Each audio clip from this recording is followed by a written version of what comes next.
Lộc và Thùy Linh xin kính chào quý vị. Chúng ta lại gặp nhau trong một chương trình đưa ra nhiều vấn đề khúc mắc giữa mẹ chồng và nàng dâu. Thông qua câu chuyện này, chúng ta muốn giải quyết những thắc mắc đó, những khúc mắc đó, để có thể mẹ chồng nàng dâu hiểu nhau nhiều hơn, thương yêu nhiều hơn. Chúng ta sẽ đến với mẹ chồng con dâu đầu tiên. Là mẹ thích làm đẹp hơn là thích ăn. Lắm lúc mẹ cứ hay nói là ăn có khi tao nhìn ăn cũng được, nhưng mà lại ngược lại với em lại thích ăn hơn thích làm đẹp. Xin mời.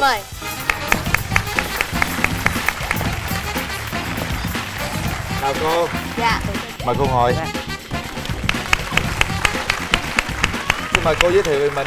Cô là Nguyễn Thị Thư, năm nay 62 tuổi. Cô sống ở trên Ban Mỹ Thuật. Nghề nghiệp cô bây giờ là nội trợ. Đây là con dâu cô. Em là Hà Thị Hồng, năm nay em 31 tuổi. Dạ, hiện tại là em làm kinh doanh. Em làm dâu được gần 5 năm. Gần 5 năm. Dạ. Khá dài đấy nha. Mình có mấy bé rồi? Dạ em có 2 bé. Dạ bé lớn là được 6 tuổi, bé gái. Bé thứ hai là được gần 4 tuổi, bé trai ạ. Dạ. Trai gái có đủ rồi, nếp tẻ đủ luôn. Như vậy mẹ chồng rất là hạnh phúc. Cô ơi, cái ngày đầu tiên á cô gặp con dâu tương lai của mình á, cô có ấn tượng gì không? Thích hay là không thích? Đầu tiên cô gặp thì đến cái Tết năm 2009, con trai cô có điện về, nó bảo là mẹ ơi, cuối năm nay con dẫn bạn con về. Thì cô cũng vô tình, cô cũng cứ không nghĩ gì cái chuyện nó dẫn bạn gái đâu. Cô cũng chỉ bảo là thế thì bây giờ mình dẫn đông không để mẹ biết đường, mẹ còn chuẩn bị đồ ăn. Thế cũng bảo là vậy. Thế nó bảo là mẹ, con chỉ có một bạn gái nhưng mẹ bảo có đông thì có một cái nào. Thế thì mình cứ dẫn về đây. Thế là dẫn về thì cô thấy lúc đấy về thì cái người cao, tóc dài, trông hiền mà trông dễ thương lắm. Thế cô cũng bảo con trai cô cũng mẹ thấy cũng được. Chị cảm nhận mẹ chồng mình là khó tính hay là dễ tính? Mới đầu về á, em cũng sợ. Thường và em nghĩ mẹ chồng thì lúc nào cũng khó tính mà. Nhưng mà nhìn cái lúc mà bà ngồi nói chuyện ấy thì bà bảo là mày cứ bình thường thôi cháu ạ, không sao đâu. Có để lại ấn tượng điều gì cho gia đình chồng không? Có. Thì cái lúc nửa đêm ấy ngủ chắc một phần cũng sợ ma thôi, chẳng dám đi tiểu. Thế xong sao mà đến gần sáng ấy, tôi chết rồi, không biết sao giờ tự dưng lỡ tiểu ra giường rồi. Thế đến lúc mẹ em cũng biết rồi, thấy ướt mà, mẹ bảo chứ không sao đâu, yên tâm bác không nói gì đâu. Lúc đó em cũng xấu hổ lắm, mà em tính lúc đó là em cũng có vẻ ngây thơ ấy. Em mới nói với người yêu em là chồng em bây giờ ấy, anh hôm qua lỡ không biết làm sao ấy, mệt quá ngủ mơ được đi tiểu, sau tiểu ra giường. Thế xong là chồng em mới bảo bố chồng, hai bố con là khênh cái đệm mới ra để phơi, vì cái lúc cái đệm nó bự á. Bố chồng chẳng biết gì hết, cứ bảo thế, nó bảo khênh đệm thì khênh đệm thôi. Lúc đó là có cháu kêu là ông ơi ông sao hôm nay phải phơi đệm vậy ấy? Chồng em cứ trêu bảo hôm qua là mưa nó dồn thôi. Và em xấu hổ ấy, không biết nói sao mà cứ xấu hổ ấy. Nhưng ba chồng có biết không? Hả? Cô không nói cho ông xã nhà cô biết. Sau này ba chồng có biết không? Sau này chắc biết ạ. Có rồi sau này thành ai nói? Cưới rồi cô mới nói với ông xã nhà cô. Dễ tính lắm, không có cái gì cả. Dễ thương nha. Cô ơi, cô thấy cô với con dâu cô hợp nhau cái tính gì? Cô My này Hồng thì không có cái gì ấy cả, cứ hai mẹ con không lên không phải là đối lời luôn, nói thẳng luôn. Xong bắt đầu thôi, không có cái gì mà giận. Nếu ở nhà có công việc gì cô lại cứ bàn với con này con nợ công việc nhà mình như thế này, theo mày thế nào ấy này, con thế nào. Chỉ có bàn với con dâu đi, chính con trai cô không nói, mà cô lại cứ bàn với con này vì con trai nó nóng tính lắm. Cô trong những cái chuyện mà hợp nhau vậy, có những chuyện gì mà cô không vừa lòng con dâu? Có, con này nó thẳng tính. Mẹ ơi, cái này không được, mẹ phải thế nọ, mẹ thế kia. Cô thì cũng lại tính thì cũng lại ngay thẳng thôi. Cô bảo mày nói thế thì không phải thì tao làm, không phải thì tao làm lại, mà phải thì ấy thì mày phải nghe tao chứ cứ tạo tớ thì không có mẹ con gì cả. Thế là cô cứ vậy á. Về làm dâu á, mình có bỡ ngỡ có gì không em? Từ hồi trước giờ là chưa có cái nào mà nó lớn khủng hoảng lắm ạ. Vậy thì cái lớn nó vừa là cái nào? vừa ví dụ như là tính của mẹ em á, là mẹ thích làm đẹp hơn là thích ăn. Lắm lúc mẹ cứ hay nói là ăn có khi tao nhìn ăn cũng được, nhưng mà lại ngược lại với em lại thích ăn hơn thích làm đẹp. Thế xong rồi em bảo chứ nếu mà không ăn thì sao mà sống được mà làm đẹp được. Thì tính của em từ hồi về làm dâu ấy là em cứ hay mặc đồ ấy gì đều nó giản dị bình dị lắm ạ. Đi ra đường họ cứ nói là ủa chứ mẹ chồng tôi thấy lại ăn chơi hơn con dâu thế này. Với lại là mẹ em thì có cái suy nghĩ là hay tiết kiệm, còn em thì nếu mẹ có sức khỏe hay là bản thân mình cũng thế, có sức khỏe thì mình làm cái gì mới được. Em thấy có cái món gì ăn lạ lạ, kể cả những cái món mà bánh tráng ở đường ấy ngon mà cũng thấy lạ nữa. Thế là em mua về cho mẹ. Mẹ cứ bảo chứ ủa chứ sao cứ mua lung tung làm gì với con. Chứ nếu mà con không mua về làm sao mẹ biết những cái món này. Mẹ cũng ăn nhưng mẹ chỉ hay nhăn nhó là ví dụ mua cái món này rẻ không sao nhưng mà mắc mắc ấy thì mẹ cũng hay nói. Tính cô thì nói đứng ra thì cô cũng có bảo là còn mày đi giờ ăn uống gì tao chả biết đấy là đâu. Đi ra ấy thì phải may mấy bộ quần áo đẹp đẹp này, hay mua những cái đồ trang sức trang phấn này, hai mẹ con mình cùng dùng. Mẹ chỉ thích đẹp thôi nhưng mẹ không thích ăn. Thế là nó cũng biết tâm lý của mẹ thì nó cũng ấy lắm. Những ngày 8 tháng 3, những ngày lễ Tết thì nó cũng đi mua cho mẹ những bộ son phấn, những cả 2 triệu về, hỏi bao nhiêu lắm. Ủa vậy ôi trời cũng hơi đắt nhỉ. Cái câu bảo vậy nhưng mà thôi đắt là được để dùng nó miếng đẹp là thôi đúng không? Miếng đẹp là được. Tôi cũng bảo vậy bây giờ mày cứ mua đồ đẹp về cho mẹ là mẹ thích thôi. Đôi khi rồi mẹ còn đi ra Bắc, mẹ đi vào đây khoảng bao nhiêu năm này, bây giờ về quê thì mình phải đẹp vì ấy người ta không biết mình coi như là tốt khoe xấu che. Em có những cái khúc mắc gì với mẹ mà cần phải nói không? Thường thường là cái tuổi của mẹ em với em á là hai cái tuổi cũng chênh lệch.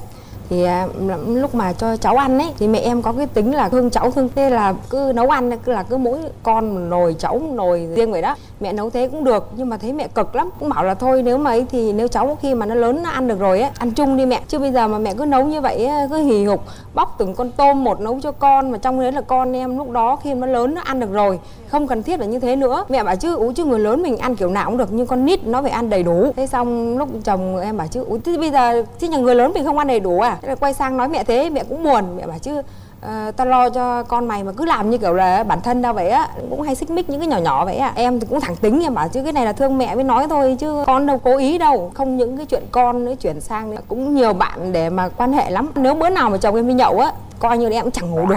Cứ hồi một tí bà sang gõ cửa phòng, Hồng ơi Hồng, mày dậy mày điện thoại cho thằng Hiếu coi là sao, là giờ này nó chưa về. Xong em lại hì hục mở mắt ra dậy bảo mẹ không phải lo đâu, anh đi anh nói là nếu anh nhậu mà xỉn quá anh đi taxi anh về. Xong hồi 5-10 phút bà lại Hồng ơi Hồng, cái mẹ thấy nó lo quá, bây giờ 1 giờ rồi sao nó chưa về. Xong em lại con mệt mẹ quá, khiếp khổ quá đi, anh lớn rồi. Lúc đấy em tức quá em cũng hơi láo nữa. Xong rồi thấy mẹ lại lùi thối đi về phòng. Thế xong rồi bà bảo chứ nhưng mà mẹ chỉ sợ giờ 1-2 giờ đêm rồi nó lại không biết, nó cứ đi xe máy về thì lại đường bị cái gì sẽ khổ. Thế thì em cũng đồng ý, em điện thoại em nói là bây giờ bố mẹ lo đấy, anh cứ thu xếp về sớm, không thì anh nói với bố mẹ một câu. Thế anh cũng nói, thế là lúc đó là đỡ một xíu đấy, chứ không là bà lại dậy có sáng luôn đúng không? Bây giờ chúng ta sẽ nghe người thứ ba nói gì như thế nào về hai người nha. Xin mời. Lúc mà anh dẫn Hồng về kiểu là bà kỹ kiểu được về tôi nói cái đó bảo là không hợp này, đánh bà thì hay giữ ở trong lòng, ít khi là bà thể hiện ra ngoài á, bà hay dỗi. Khi Hồng ngủ lớn chẳng hạn không dậy dọn dẹp nhà cửa nấu cơm thì bà quen này, tức là dậy rất sớm rồi mà nấu cơm nấu nước cho hai vợ chồng ăn sáng. Tức là giận Hồng xong rồi do là anh không nói anh ấy đấy thì bà lại bảo là anh chiều. Cái cách ăn nói của vợ mình á nó không được nó hơi thẳng, không được uốn lưỡi trước khi nói, phan ngôn cứ thế nói thôi, không có để ý. Có thể là ông bà cũng hay giận nhiều lắm. Có giận đấy, có buồn đấy. Thấy anh trai nói không, hơi lười dậy hơi trễ. Tại vì em lắm lúc em cứ hay thẳng tính á, em nói ví dụ nói với mẹ mà lắm lúc cứ cảm giác nói như người bạn em vậy á. Ngày trước cái hồi mới về làm dâu ấy thì mẹ hay dối, chắc thành thói quen rồi nên là mẹ cũng bỏ qua. Xong dần dần thì em cũng sửa mấy cái tính đó. Hay là ngủ dậy trễ thì hồi mới đầu là mẹ hay nói, nhưng mà càng về sau này ấy, thì bố mẹ đều hiểu hết là ở Sài Gòn không giống như ở quê. Tại vì là bố chồng em hay có tính là sáng dậy sớm lắm, 5 giờ là ở dậy là nấu nước chè uống rồi. Thì người Bắc mà. Thế xong hồi đến lúc gặp ông chú em á, thì ông chú hiện đại. Cứ nếu mà lên chơi ấy là ông chú sẽ bảo là anh là người cổ điển, bảo thủ cổ hủ, chửi một loạt thế. Thế hôm sau ông bảo chứ ủa sao chú mày lại nói anh thế, bảo ủa chứ con dâu á đâu phải như thời ngày xưa đâu mà anh bắt nó dậy 5 giờ, nó dậy đến nấu nước chè xong dậy nó ngồi nó nhìn anh à. Thế xong rồi ông bảo ủa chứ bây giờ con dâu không lẽ là ngủ nướng à. Dần dần ông thành cái thói quen hay sao ông cũng thôi. Đến bây giờ là như nhà em là mẹ chồng em rất là chịu khó nấu đồ ăn sáng, tại bà ra ngoài ăn không đảm bảo, với một phần bà cũng tiết kiệm. Nên là nếu mà có ăn tụi em cứ sáng dậy ngủ dậy trễ thì bà cứ nấu sẵn, giờ bà thành quen rồi, bà cứ để đó, tụi mày muốn dậy lúc nào ăn. Giờ là thành thói quen rồi ạ. Cô có giận không cô? Thì cô cũng bảo nó, cô nói thẳng luôn. Cô thì ở với nó đấy, thì cứ sáng ra thì mình cũng có tuổi rồi cũng không ngủ đâu. Cứ 5 giờ là cô dậy. Thế là bữa đi đâu vào ngày thứ 7 chủ nhật thật, nó ngủ đến 7 giờ hơn rồi nó cũng không dậy. Cô có gọi cửa, cô bảo dậy đi thôi, mẹ nấu đồ ăn xa ấy rồi, để nguội hết rồi, không dậy thì chúng mày đi nằm đến bao giờ nữa. Còn trai nó nhăn như thì cô bảo, thế là cô không có gì xong thì thôi, chứ đồ ăn thì mẹ nấu rồi, bây giờ ăn để nguội rồi, để ăn bữa trưa nữa chứ. Nó bảo hôm nay chủ nhật kệ nó ngủ đến bao giờ nó ngủ. Chồng nó bảo vợ nó bảo với cô vậy. Không thế được, mày chiều vợ mày vừa chứ, gọi dậy ăn xong chúng mày thích ngủ đi vào ngủ. Đúng rồi, thấy chưa? Không phải là biết tính mẹ chồng thế. Dậy sớm nấu, vậy thì mình phải ăn cho vui lòng ba mẹ, ăn xong đi ngủ cũng được mà. Cô thì có con dâu cô là làm sao bây giờ phải thay đổi cái tính. Mình nói nhiều cái nó thẳng quá thì nhiều người bạn bè hay là cô dì chú bác người ta không hiểu, người ta cho là mình không được lễ phép chẳng hạn. Thế nên là bây giờ có thẳng tính là tốt, mà không lên để bụng là được. Nhưng mà con nói trước khi con nói con cũng phải luyện cái câu nói, con nói nào cho dễ nghe một tí, chứ làm thẳng đến phăng một cái thì là nó không được ai mẹ không nói như vậy thôi. Nhiều khi thẳng quá thành ra là đúng rồi, xúc phạm đấy. Có nhiều người rất thẳng tính cũng rất được, nhưng mà đôi khi mình cái nhạy cảm ở trong cái tình huống nhạy cảm á, mình nói thẳng quá nó xúc phạm người đối diện luôn, thành ra nó gây ra cái mâu thuẫn vậy thôi. Ví dụ câu chuyện cụ thể nào mà thẳng tính thôi, cô có nhớ không? Em có nhớ không? Có nhiều lần ví dụ như là bạn của chồng em tới nhà nhậu á, lúc đó cũng khoảng 11-12 giờ rồi á, thì em cứ hay đi ra mở cửa phòng ra, em nói là bây giờ ăn no uống say đi đầy đủ đi, nhưng mà 12 giờ rồi là em cũng dọn dẹp em đi ngủ á. Nói chung là thẳng tính quá cũng không tốt. Tùy theo cái thẳng thôi.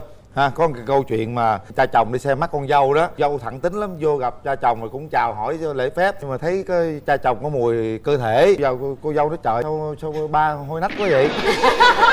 Coi như xong rồi đó. Đó là một câu chuyện mà nói thật, nói thẳng đó cô. Nói thẳng quá nó mất lòng. Ủa rồi nó có lấy không? Dễ gì lấy. Xong. Để xem coi con trai của cô muốn mẹ chồng nàng dâu thay đổi điều gì nha.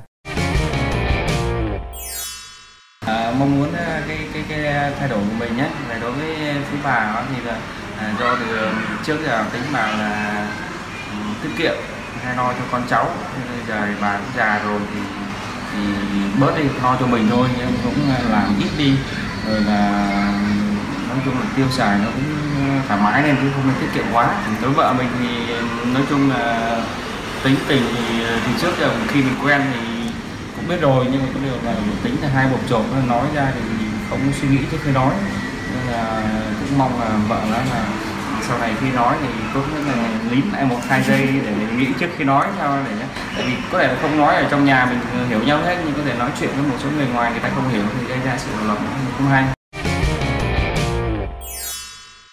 Cô muốn nói con dâu điều gì không? Trai nãy nói cô là xài thoải mái đi, đừng tiết kiệm nữa đó. Bây giờ không thay đổi được, nó cứ quen rồi, bây giờ là cứ muốn tiết kiệm để cho con mình cháu vừa cho con cháu. Mình sao lớn tuổi rồi, mình cũng hưởng thụ đi ha. Mẹ cũng hứa với con là từ nay giờ đi mẹ cũng tiết kiệm, nhưng mà vừa thôi.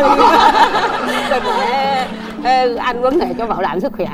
Con dâu nói gì hứa với mẹ chồng đi. Con cũng hứa với mẹ là con giữ gìn sức khỏe, chăm hai cháu nội của mẹ tốt, với chăm con trai của mẹ tốt hơn nữa. Với con cũng mong muốn là mẹ là cũng bây giờ là từ lớn tuổi rồi á, mẹ cứ thoải mái, bố mẹ cứ hưởng thụ cái thời gian tuổi già thoải mái, không có lo lắng gì hết. Những cái vấn đề khác là tụi con lo được hết. Rồi hai mẹ con ôm chặt nhau nào. Rất tuyệt vời. Một kỷ niệm dành cho cô với lại em. Chúc cho gia đình chúng ta mãi mãi hạnh phúc, bền chặt và có thể không bao giờ xảy ra một cái khúc mắc nào trong gia đình, vẫn vui vẻ thế này cô nhé.